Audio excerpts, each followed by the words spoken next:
Hello everyone. Forestry optional की lecture series में आज हमारा लेक्चर नंबर 6 है। इसमें हम सिल्वीकल्चरल सिस्टम और इसके क्लासिफिकेशन को देखेंगे। हम हाई फॉरेस्ट के बारे में देख रहे थे।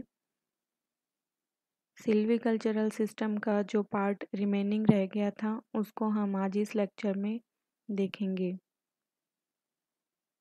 सिल्वीकल्चरल सिस्टम में हमने हाई फॉरेस्ट सिस्टम देखा और कोपाइस फॉरेस्ट सिस्टम।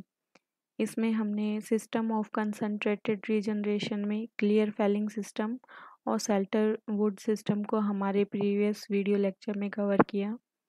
आज हम system of diffused regeneration, accessory system and coppice forest system को कंप्लीट करेंगे। System of diffused regeneration high forest system का ही पार्ट है।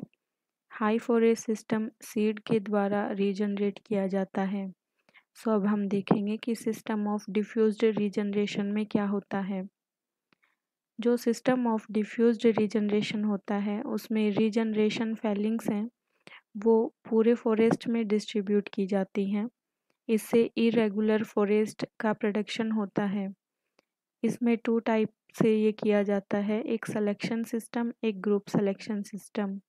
सिलेक्शन सिस्टम में इरेगुलर फॉरेस्ट प्राप्त होते हैं और जो रीजनरेशन ऑपरेशन है वो जो क्रॉप है उसकी लाइफ टाइम कैरी आउट किए जाते हैं। नेक्स्ट है ग्रुप सिलेक्शन सिस्टम। ये जो लाइट डिमांडर क्रॉप होती है उसके लिए सूटेबल होता है, जैसे साल, टीक, फर और स्पर्स जो ट्रीज होते हैं उनके लिए ये एप्लीकेबल होता है। नेक्स्ट है एक्सेसरी सिस्टम। ये ओरिजिनेट होता है इवन एज्ड सिस्टम से, उसमें थोड़ा बहुत मॉडिफिकेशन करके फिर इरेगुलर क्रॉप मिलती हैं हमें, या फिर 2 स्टोरीड हाई फॉरेस्ट सिस्टम। इसमें फर्स्ट है 2 स्टोरीड हाई फॉरेस्ट सिस्टम। इसमें जो ट्री कैनोपी होती है उसमें 2 स्ट्रेटा होते हैं, अपर और लोअर कैनोपी। इसमें जो क्रॉप होती है दोनों स्टोरीज में वो इवन एज्ड होती है और जो टॉप वाली कैनोपी होती है वो सीडलिंग ओरिजिन की होती है।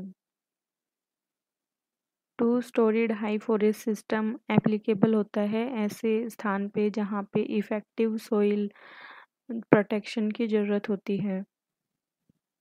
इसके साथ ही इसे जो शेड बियरिंग स्पीसीज होते हैं उनके प्रोपागेशन के लिए भी इसको अप्लाई किया जाता है।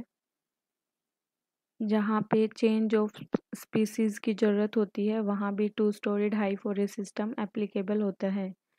ये साल ट्री, चीर, पाइन, देवदार, बेम्बो जैसे ड्राई डेसिडुअस ट्रीज के लिए एप्लीकेबल होता है 2 storied high forest system. Next है high forest with reserve system. इसमें जो सेलेक्टेड क्रॉप है वो रिटेन करी जाती है सेकेंड रोटेशन के टाइम भी, ताकि लार्ज साइज टिम्बर हमें प्राप्त हो सके। फिर नेक्स्ट है इम्प्रूवमेंट फेलिंग। इसमें जो इनफेरियर ग्रोइंग स्टॉक है उसको रिमूव करके इम्प्रूवमेंट किया जाता है। अब हम नेक्स्ट देखेंगे coppice forest system. Coppice forest system को कोपाइस से ओरिजिनेट ये होता है। कोपाइस से मीनिंग मैंने आपको बताया था कि जब किसी प्लांट को 15 से 25 सेंटीमीटर नीचे से कट कर देते हैं तो वापस से वहाँ पे प्लांट बन जाता है। इस तरीके से फॉरेस्ट सिस्टम डेवलप होते हैं, उन्हें कोपाइस फॉरेस्ट सिस्टम कहते हैं। यहाँ रोटेशन ऑफ क्रॉप है वो शॉर्टर होता है क्योंकि जो हाई फॉरेस्ट सिस्टम है उसमें सीड से फॉरेस्ट बनता है और यहाँ पे डायरेक्ट जो स्टेम रह जाता है यानी कोपाइस जो रह जाता है उससे फॉरेस्ट डेवलप होता है, इसलिए इसका रोटेशन जो पीरियड है वो शॉर्टर होता है। इसके काफ़ी सारे टाइप हैं। फर्स्ट है सिंपल कोपाइस सिस्टम। इसमें जो ओल्ड क्रॉप है वो स्प्रिंग के मौसम से पहले उसको गिरा दिया जाता है। जो स्टंप है उसकी हाइट लगभग 15 से 25 सेंटीमीटर के बीच होनी चाहिए ताकि हमें अच्छा कोपाइस फॉरेस्ट सिस्टम प्राप्त हो सके। इसमें इवन एज्ड क्रॉप प्राप्त होती है और ये जो सोशल फॉरेस्ट्री है उसके इस्टेब्लिशमेंट के लिए सूटेबल टाइप का कोपाई सिस्टम है। कोपाई सिस्टम के जो एडवांटेज हैं डिसएडवांटेज हैं वो लगभग सिमिलर हैं, क्योंकि हम किसी भी फॉरेस्ट सिस्टम के लिए देखते हैं कि हमें क्या बेनिफिट प्राप्त हो रहे हैं। हमें बेनिफिट ज़्यादा चाहिए होते हैं, इसलिए हम इस तरीके से फॉरेस्ट सिस्टम अलग अलग तरह के अप्लाई करते हैं और उससे ज़्यादा से ज़्यादा प्रोडक्शन लेने की कोशिश की जाती है। और जो डिसएडवांटेज या फिर जो नुकसान जो होते हैं वो लगभग सिमिलर होते हैं, और कुछ कुछ चीज़ें इनमें अलग होती हैं, जैसे कि ये कौन सी स्पीसीज़ पे एप्लीकेबल हैं, ये हम यहाँ देखेंगे। इसके साथ ही जब हम इसके ऑब्जेक्टिव टाइप क्वेश्चंस को सॉल्व करेंगे तो ये चीज़ें हम अच्छे से कवर कर सकते हैं वहाँ पे कि किस टाइप के क्वेश्चन एग्ज़ाम में पूछे जाते हैं। तो अभी हम इनका एक जनरल पॉइंट ऑफ व्यू से इन्हें देख रहे हैं। नेक्स्ट है हमारा coppice of two rotation system. इसमें जब फर्स्ट रोटेशन का एंड होता है कोपाइस के, तो कुछ पोल्स हैं वो छोड़ दिए जाते हैं फॉर द सेकंड रोटेशन। इसके बाद है शेल्टर वुड कोपाई सिस्टम। इस सिस्टम में कुछ शेल्टर वुड्स या स्टैंडर्ड्स जो वुड्स हैं वो रख ली जाती हैं फर्स्ट क्लियर फेलिंग के दौरान। इसके बाद है the coppices with standard system.